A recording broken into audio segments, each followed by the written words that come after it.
Dear chairs, dear audience, allow me to present my topic, New Insights in the Management of Partially or Completely Edentulous Patients. I am Yasir al-Muhammad, a dentist from Iraq. I have a master's degree in prosthodontics. My supervisor is Abdulrazzaq. My SMS was Petrana, now Esther. My vision is to provide the patient with comfortable, long-term and aesthetic prosthesis, and my mission is to investigate the recent evidences regarding implant abutments and prosthodontics. I have 3 ongoing projects. All of them are systematic reviews and meta-analysis. Regarding the first one, it is comparing the long-term success of zirconia, polyether ether ketone, and titanium implant abutments, systematic review and meta-analysis. In 2020, there was more than 240 million American citizens that is partially or completely edentulous, and there is more than 500,000 patients undergoing implantation annually. So there is a compound annual growth rate of implantation of 5.7% from 2020 to 2030. One of the components of the implant is the implant abutment, which can be composed of a lot of materials: gold, PEK, zirconia, and titanium. Titanium is the gold standard, but there's other materials. Each has advantage and disadvantage. Most recently, PEK is a polymer, and it's used as permanent abutment, as we will see. So according to that, our clinical question was that what is the performance of zirconia, PEK, and titanium implant abutments in a clinical practice? The PICO framework: P is patient with implant, intervention is zirconia or PEK abutments, control is titanium abutments, and there are multiple outcomes: bleeding on probing, survival. We divided into subgroups: efficacy, safety, and aesthetics. We didn't have data about cost, so we suggested us to do in the future. Our hypothesis was that zirconia and PEK are non-inferior to titanium regarding durability with better aesthetics. We started our search in November 2023. Later, we updated in 2025. We started with more than 12,000 articles. We ended up with 33. Allow me to show some of my outcomes. We have divided into 2 parts. We have direct comparison between zirconia and titanium, where we included RCTs and non-RCTs. There was a lot of studies to compare those 2 abutments, but regarding PEK, we did a network analysis, as I will show on the next slide. But for this, the survival rate was evaluated between zirconia and titanium, including RCTs and non-RCTs, regardless of the follow-up time. So we have multiple follow-up times from 1 year to 13 years of follow-up, and it showed a non-significant difference between the 2, maybe more survival with titanium, but it was statistically non-significant. And here I will show the network analysis of the 3 types of the abutment. A represent the rankogram, where the P-score represent the area under the curve. When it is close to the one, means better treatment. So we can see that zirconia was the best, PEK, and then titanium. But B is the League plot. It shows the confidence interval, where it was shown that it was not statistically significant. C shows the network plot, where it showed the number of interventions and number of studies. In the network analysis, we included only RCTs. It showed that, of course, we have to tell the statisticians whether best it is high value or low value. Here, bone loss is measured on radiograph, and better to have low value, less bone loss. So it showed non-statistical significance between the 3 types, but it showed that PEK showed non-significant or comparable results regardless when compared with zirconia and titanium. We have a lot of outcomes, so our strength was that it was the first meta-analysis to compare PEK with other abutments, and we included multiple follow-up times from 1 month to 13 years of follow-up, and we include a network analysis of RCTs, including different types of implant abutments. But our limitation is that we included RCTs and non-RCTs, and there were only few studies to deal with PEK, and there was heterogeneity in the collection of some outcomes in different indices or different methods. So we have to deal with it. Our conclusion is that both titanium and zirconia are effective and safe. Zirconia is associated with better aesthetics, and PEK showed a comparable results with both titanium and zirconia. Our implication for practice is that zirconia and PEK can be used as alternatives to titanium with better aesthetics. And our implication for research is that more studies should be included and to compare the cost effectiveness of each type of the abutments and the difference between customized and stock abutments. We plan to submit it in Periodontology 2000, which is the #1 journal and D1 journal on dentistry. We got the invitation link, and we were able to submit it in June 2025. My second topic is about soft liner, investigating the efficacy and safety of added soft liners on removable dentures. So there was more than 36 million individuals in the US that is completely edentulous. 90% of those has complete dentures. 15% of those renewing their dentures annually due to frequent changes of the underlying bone and frequent bone loss. So these are relined frequently with hard liner and soft liners. The soft liner have the advantage of shock absorption and cushioning effect. So our question was, does the addition of soft liners improve mastication and acceptability of patients with removable dentures? According to that, our PICO framework is P, patients with removable prosthodontics. The intervention is removable dentures with soft liner, and the control is that without soft liner, and we have multiple outcomes. Some of them was measurable, others were patient evaluated, as I will show later. Our hypothesis is that adding soft liners improves the chewing ability and acceptability of patients with removable dentures. Our clinical or research implication is the improvement of the durability and acceptability of patients with partially or completely edentulous, partial or complete dentures. We started our search in 2025 in 3 databases. We include RCTs and non-RCTs. We started with more than 16,000 articles. We ended up with 28. 4 more articles were added after citation and reference chasing. Now we are in the level of manuscript writing, maybe methods, conclusion, and some parts were done. There was a lot of outcomes. Allow me to show some. The first one is the maximum biting force measured in the patient in the posterior teeth, and it was measured with different devices, recording devices or pressure indicating sheets, but all of them measured the maximum biting force of the patient, and it was compared dentures with and without soft liners in Newton. And this shows that more biting force was generated when the dentures was supplied with soft liners by maybe 35 Newton. Second outcome is the masticatory performance, which was measured by Manley and Bradley method, where the patient chew the food and then spit it, and we measure the amount of fermented food compared to the total. Higher value means the best, and it showed that better masticatory performance was done with dentures with soft liners compared to without soft liners. Third one is the quality of life, which was based on a questionnaire given to the patient. The quality of life, there was a questionnaire regarding retention, stability, pain, psychological discomfort, and others. Lower value means the best. So there was difference in the number of questions and number of answers, like probably, mostly. So lower value mean best, quality of life, high value mean worse, and it showed statistically significant results. Better quality of life was associated with dentures with soft liners. So our strength is that it was the first meta-analysis in this topic. Previously, it was only systematic reviews. We have some statistical and clinical significant results. Variety of clinical aspects was evaluated, and we have measurable and patient-evaluated outcomes. On the other side, there was RCTs and non-RCTs. Some outcomes were compared by a small number of studies, and there were heterogeneity in measurement of some outcomes and number and of questionnaires and answer given to the patient. Our conclusion is that using soft liners improves biting force, mastication, and quality of life, and associated with less pain, but we didn't have significant results regarding electromyography and muscular activity.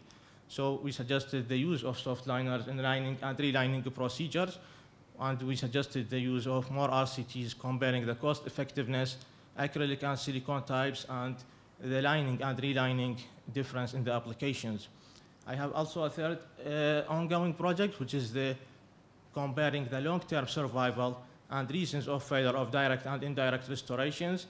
And more than 2.3 billion people diagnosed with caries, in addition to the teeth wear and trauma and erosion. So those all required restorations, multiple types of restorations, and maybe a third of them evaluated as failed after 5 years of follow-up.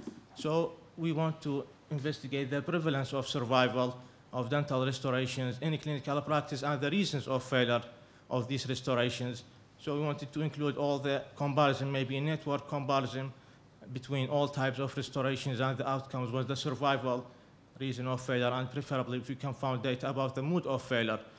Our clinical implication is to improve the durability and acceptability of restorations and establishing a protocol for the best type for each indication. Now we are in the level of the full text selection. Maybe 90% was done about full text selection. And as a summary, I have 3 ongoing projects. The first one was already submitted, and I plan to submit the next maybe in August and January of the next year. And allow me to finish with the quoting by Stephen Covey: "Success is not accident, but actually a choice." Thank you very much.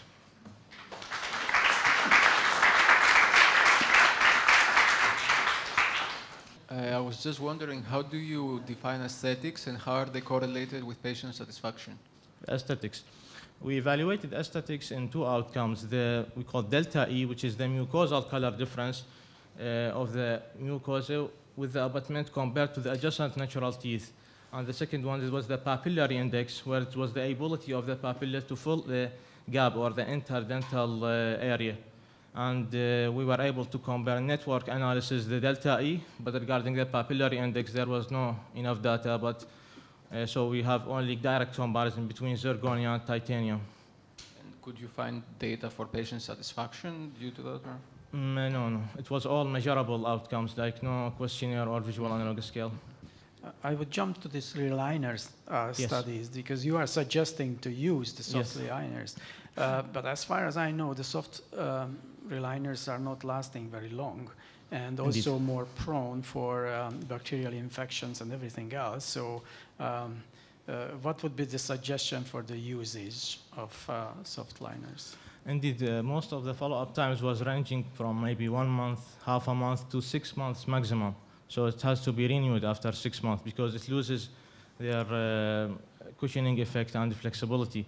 But on the other hand, maybe in the beginning, if you use as liners in the beginning, it has the advantage of improving the patient acceptability, especially in the first period or for complete dentures. And if he was like a new denture wearer, it will improve the retention and the acceptability and the stability of the patient.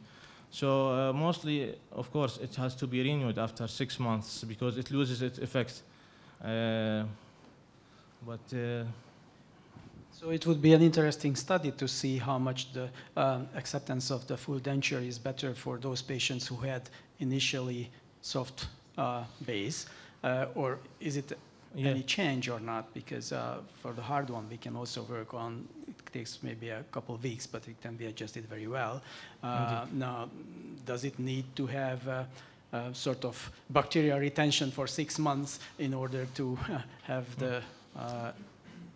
Indeed, like now we are in the program of the statistic, we can add only 1 column of comment, but now we are thinking of changing instead of the follow-up time to include whether it was lining or relining, because right now we collected them all, because some studies evaluated using soft liner from the beginning compared to the dentures without relining, and other studies compared the relining with soft liners and without soft liners. So we are thinking of adding this instead of the follow-up time, because mostly it is for 6 months, and maybe we can find effect of the difference between lining use and relining use. But mostly, according to the clinical practice, I see some advantage of it, especially in the retention of complete dentures, because it is maybe the main problem the patient suffers is the loss of retention, and this provides some mean of acceptability. Later on, the patient will, I don't know, but the neuromuscular adaptation will hold the denture by his muscles or other factors. I was astounded by a statistic you put up with regards to partially or complete edentulism in the US. I think you mentioned, was it 260 million? Partially missing at least 1 tooth. Yeah. Does that include, but I mean the population is only 340 million, so that's 76% of the population. Yeah, indeed, at least has 1 missing tooth. I don't know, but It was like this. But this patient, this study... Does that include third molars? I just find it astounding that Yeah. 3/4 or over 3/4 of the population... Yeah, indeed, at least one missing tooth. 36 missing all their teeth. Could I ask just, and I'm not an implant Fan? beginner, medium or expert, so this might be a bit of a silly question, but the PEEK implants, are they quite new or... Abutments or implants? The PEEK. PEEK. So you had three, the PEK, the zirconium and the titanium. So how new are, because I know about the titanium, you know, Brannemark started all of that off, zirconia. So what about these PEK ones? Indeed. PEK is a polymer. It is used as maybe implant in orthopedic surgeries.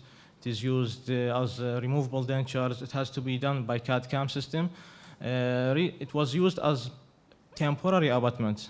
It is used as temporary abutment as well, but we have some studies that compare. They use it as permanent abutments, and it showed non-statistical significant difference between it and zirconia after 5 years of follow-up. So these materials are also known in the maxillofacial surgeries and other applications. And also there was now a PEK implant, which is a polymer, and it has flexural strength and some modulus of elasticity. So it can be used as implants, abutments, dentures, clasps, and now it is used as permanent abutments as well. And the only reason I ask is that a colleague who is an expert in implants says that you can put anything in the jaws and they'll last 6 years. It's after 6 years that we start seeing a lot of the failures. So I'm just quite interested if you have any comments, particularly I think it was from Korea, that PEK one. I saw Korea somewhere in one of the citations, and I know a lot of implants are coming out of Korea. So I'm just interested in your view on longevity, and particularly if it hasn't reached that, if indeed there is a 6-year mark that says this is worthwhile as a product or not. Indeed. Like mostly it was the maximum follow-up with PEK was 5 years, where it compared zirconia and titanium for 5 years of follow-up in RCT. And it showed non-significant difference, but of course for more prolonged follow-up, maybe, I don't know, subjected to fracture or, because of course titanium is the gold standard, but even with compared to zirconia, but the maximum follow-up time was 5 years regarding PEK, and it was all 5 studies to compare PEK with others. So that's why we had to do a network analysis to compare it indirectly. Right, thank you. And one final question, and it's, you've taken us on a very interesting journey where we've gone from implants through to complete dentures, which I imagine if implants become the norm, we won't need to worry about soft or hard liners. And then we finished off with indirect and direct restorations. In your future, what's your research signature going to be? What do you want to be known for in your research? Well, actually, I like the prosthodontic field, so I am planning for implant, direct restoration, removable denture, preferably if I can do on maxillofacial silicone, so it will be the whole 4 corners of prosthodontics. Okay, just a word of warning, don't try to be everything to everyone. Very important. Thank you. Yeah. Do you have any information on the included patients? Did they generally have periodontitis? And that's why they lost tooth, and that's why they got an implant, because that could probably influence the outcome of the survival. Mostly, on the studies, it was only healthy patients. Like even the smoking, they didn't include any systematic reviews.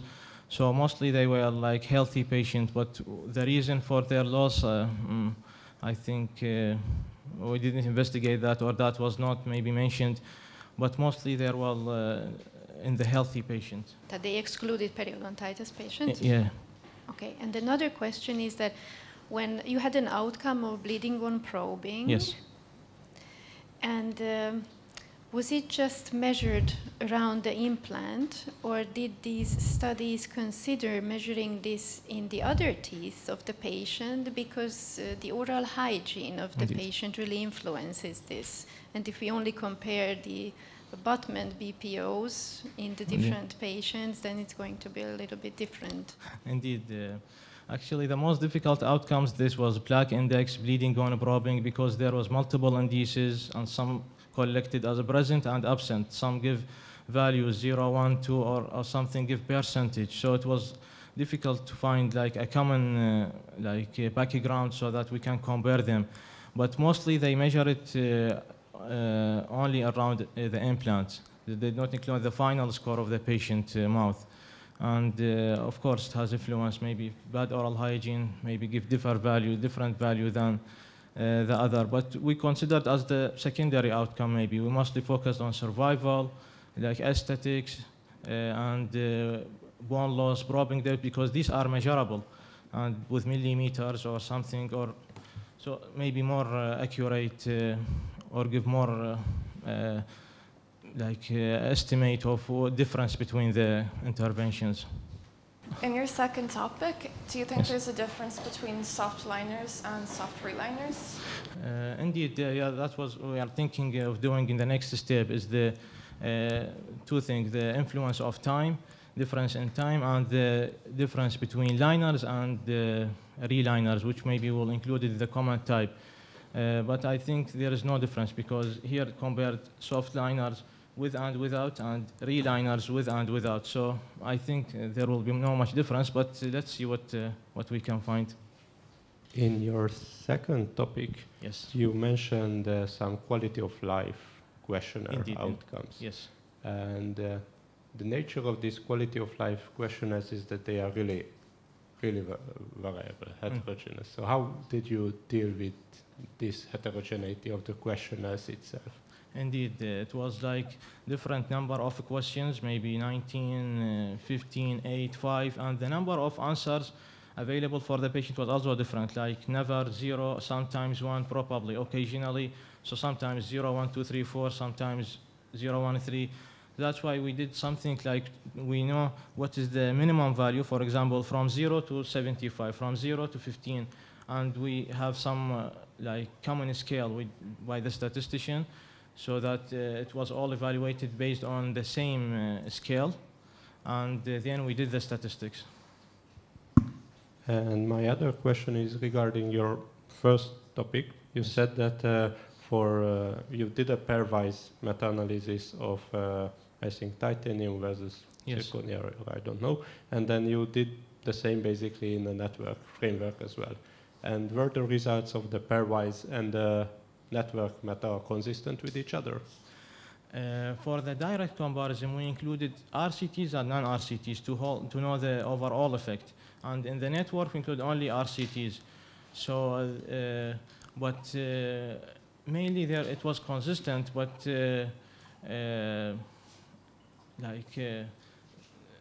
because it is only RCT, so it was more accurate, and we didn't find statistical significant difference, but we showed that PK showed a comparable result with both the other types, zirconia and titanium.